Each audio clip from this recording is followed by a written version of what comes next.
चलिए दोस्तों, प्रश्नावली 4.2 निम्नलिखित प्रत्येक में दिए गए शीर्ष बिंदुओं वाले त्रिभुजों का क्षेत्रफल ज्ञात करना है।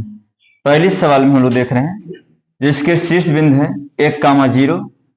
1,0 हम इसे मानेंगे x1, y1। इसी प्रकार ये है 6,0 इसे हम मानेंगे x2, y2।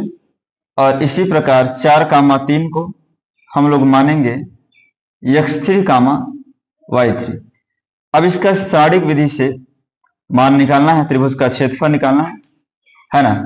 इसे 1/2 ये सूत्र होता है x1, y1 1, x2, y2 1, x3, y3 1। इस तरह से इसके सभी मानों को हम लोग रखने का प्रयास करें।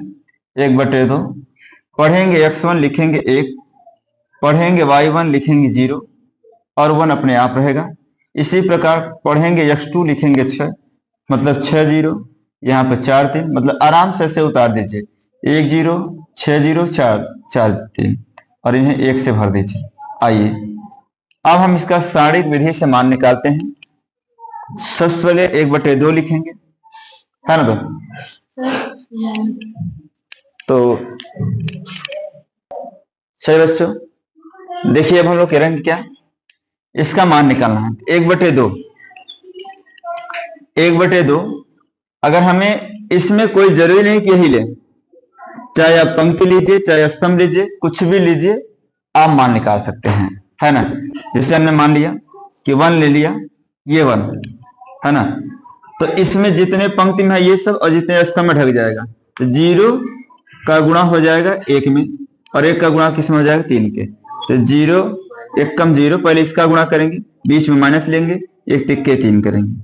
इसी प्रकार बच्चों अगर हम इसे लिखते हैं तो ये हमारा यहाँ क्या होता है, पहला प्लस होता है, दूसरा माइनस होता है, फिर क्या होता है प्लस होता है। अगर हम 0 लेते हैं मेरे भाई, या इस तरफ आते हैं, इस तरफ भी यही करना है, दोनों तरफ से आप करके देख सकते हैं। ये इधर भी लेंगे तो ये हमारा प्लस होगा, ये माइनस होगा, ये प्लस होगा, है ना। ये तो हमने लिया, अब इसे लेना है तो -6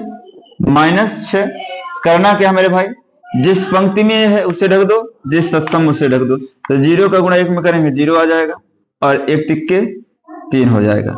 इसी प्रकार अब ये 4 प्लस में लेंगे, है ना, चिन्ह का 3 हो जाएगा और ये तो पूरा 0 है, 0 ही हो जाएगा, है ना।